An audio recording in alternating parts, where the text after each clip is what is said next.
Robert, tell us about your goal that kind of broke the ice there.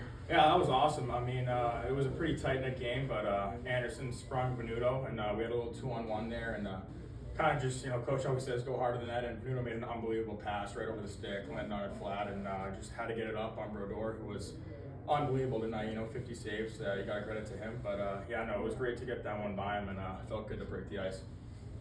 What was the discussion like on the bench? Because obviously Brodeur was having a heck of a game. What was the conversation like with you guys? Yeah. In between the third and the overtime. Yeah, I mean, we can't get discouraged. Obviously, that goal with 12 seconds left is a little bit of a dagger, but we got to reset. You can't let it affect you going into the overtime. You got to reset and focus on the future. You can't let the past dwell on it. But yeah, Brodeur was playing great, but the type of goalie he is, you could tell he was getting a little bit tired. We could tell. So I mean, 50 shots through 3 periods. We're just keep peppering him, keep getting shots on him, and eventually we're gonna break him. And penalty kill, shorthanded goal, hell of a play by Hudson, and Andreev with one of our better players all year had a big goal. So it was a big win. 16th time you played them this year. Yeah. It shows. Yeah. Right. What's it like playing a team that many times? I mean, I think it looks like tensions were high throughout the game. Yeah, right. I mean, it was almost inevitable when we were looking at the playoffs, who are we gonna play in Adirondack versus Reading, and all right, played Adirondack 15 times, might as well play them another 7-game series. But yeah, it's there's no love lost between the teams, put it that way. But everybody, everybody knows everybody, and there's so much tension from the whole season of just individual regular season games, just the rivalries and the chippiness and the grittiness. So I mean, that's our biggest rival, and honestly, it's no better way to have a first round opponent versus them, and to really knock them off would be great, and really feel good about ourselves to take out a rival like that and keep it rolling. Do you expect it to get going 9 seconds in like that?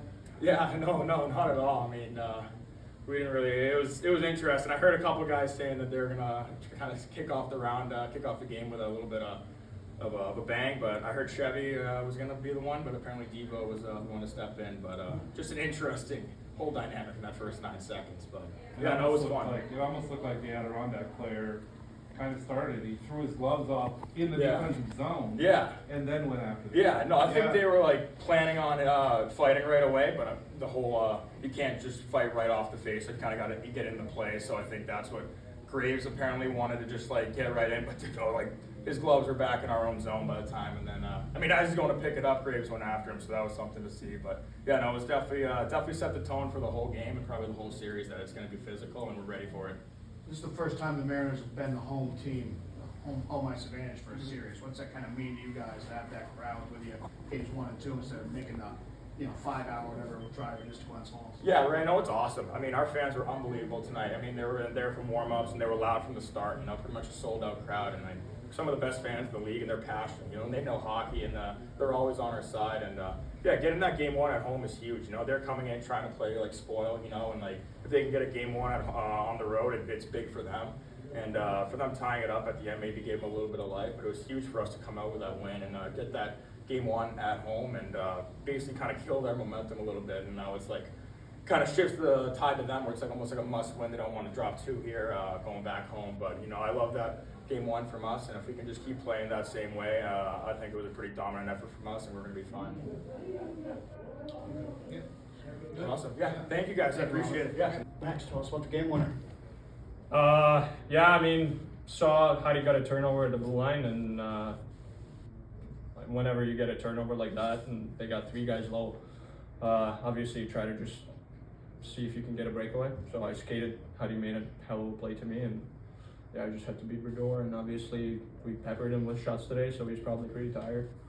And my move worked. Yeah, it was a great play by Huddy, and maybe a little bit of luck because he was tired, but yeah. What was kind of your mindset, maybe after they scored that goal with less than 13 seconds left? What was your mindset between the third period of the overtime? Yeah, I mean, a bunch of guys talked in the locker room, and it was hey, the hockey gods are just testing us in the first game of playoffs, right? We completely outplayed them for the whole 60. Everybody saw it, right? But sometimes adversity happens, and to be honest with you, we've been dealing with adversity the entire year. The amount of injuries we've had and some other stuff, so it was just another test, and obviously guys came out on top. Talk to Cronin a little about this. This game, right from 9 seconds in, was testy and physical. And do you expect this series to be like that right from the get-go? I mean, Well, I feel like especially this year, it's kind of become a little bit of a rivalry, right? Like we've seen this guys 14 times this year this already. was 16 tonight. This was the 16th game, so like when you see a team that many times, and obviously like we play pretty physical, they have some guys who play pretty physical too. So we knew what it was going to be before the series started, and I wasn't shocked personally. Like even like watching the warm-ups, I was like, something might happen here for shit. So yeah, that's why you love hockey, right? Yeah. Max, just first of all, congrats on the win. Shots on goal, 51-16. Talk about the team's just defensive approach to the Thunder tonight. Well, I don't even think it's defensive approach. It's more our play with a puck and what we're doing with a puck, right? Like when we play a north-south game, we roll 4 lines. I don't think there's many teams in the league that can hang with us, to be honest with you. And we talked about it all week. If we stick to our details and play the way we can, play with pace, like they're not going to be able to hang with us, right? And we executed the game plan perfectly, and obviously should have scored way more goals, but their goalie did a hell of a job. And yeah, it was just one of those playoff games, you know. Good, how you doing? Good.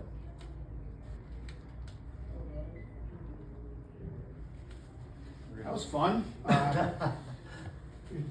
Team picks up a penalty in overtime and scores a shorthanded goal. What'd you see from your angle on that? Oh, on the play, I mean, it was obviously we don't want to put ourselves in that situation going in overtime, and obviously, you know, 2 penalties within roughly, you know, 2.5 minutes or 4 minutes, I guess, if you look at the end of the third, where they tied it, and then the beginning of overtime. But no, I thought Hudson, who had a unbelievable game tonight, he takes a hit there. He stays on the puck, and then we were just talking about it, the composure under pressure. I think I'd say he kind of brought 3 guys to him, but I think they were just pressure and not expecting him to maybe make a play or know that Max was even there. Like we looked at it, it's not like he laid it to an area that Max skated into it. It was right along the blue line. Heck of a play by him, and then obviously we finally find a way to finish on Roeder, who was unbelievable.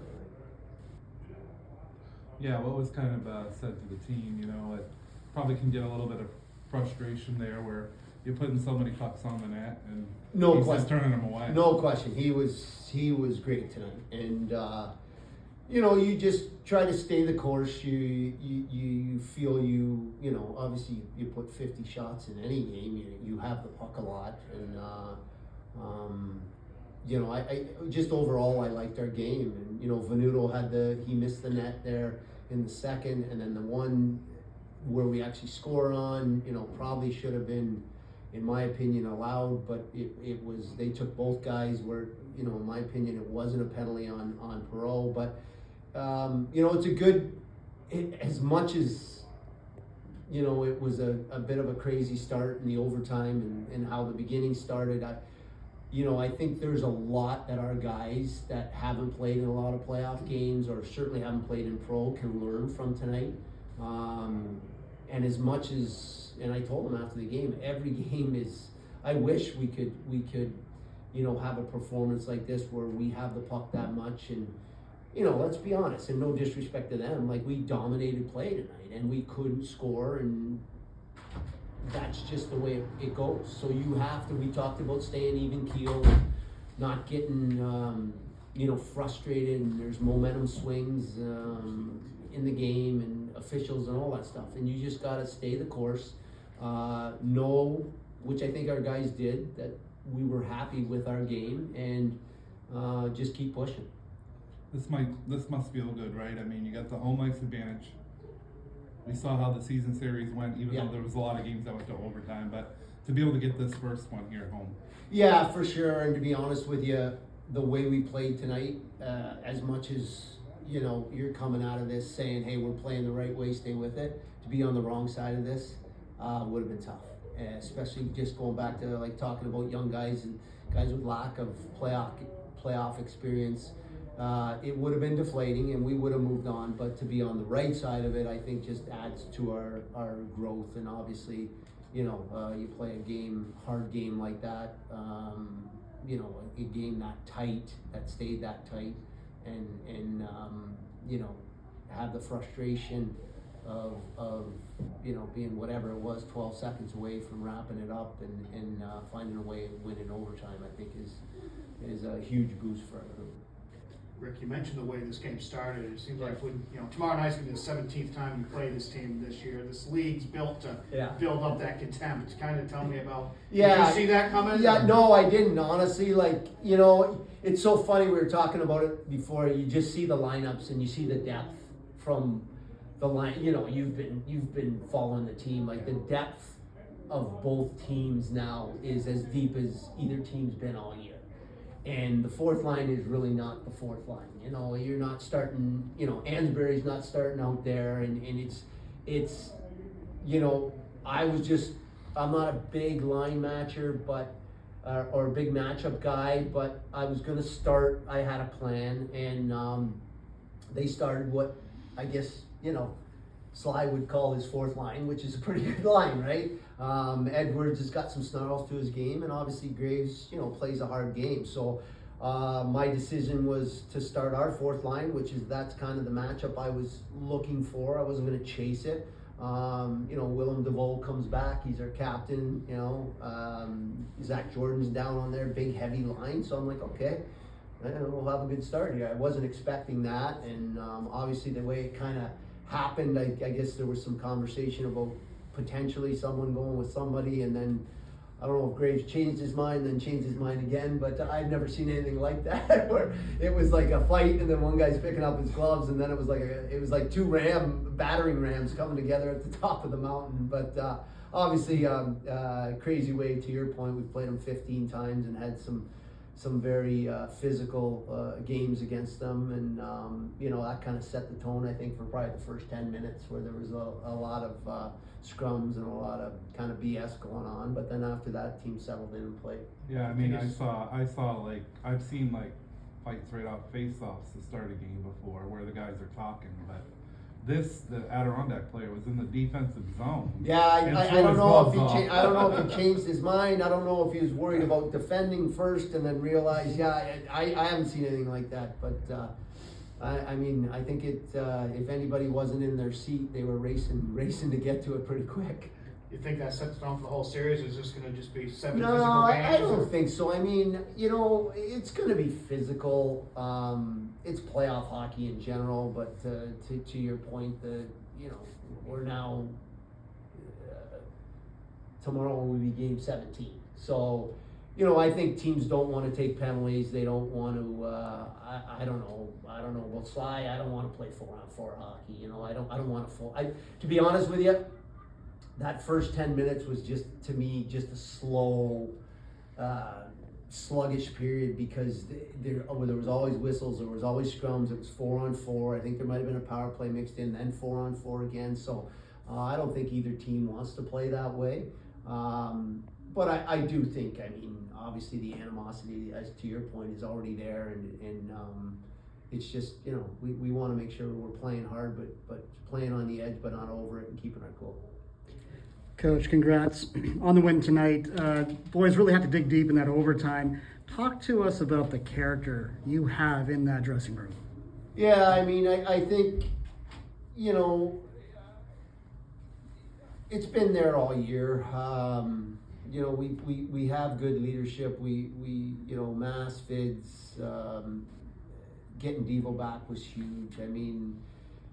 Not only as a player, but having your captain now involved in games, in practices, and then you get guys like Max and Huddy that just play hard, and Jackson Bellamy's emerged. So and even Cronin, like some of our rookies have really are vocal guys. The group really likes being around each other, and you know, I think that's, and I do think, you know, not every guy's gonna speak up, but I do think there's a big group in there that's not afraid to, you know, hold each other accountable or build each other up, and you know, you saw a little bit of both sides of that tonight.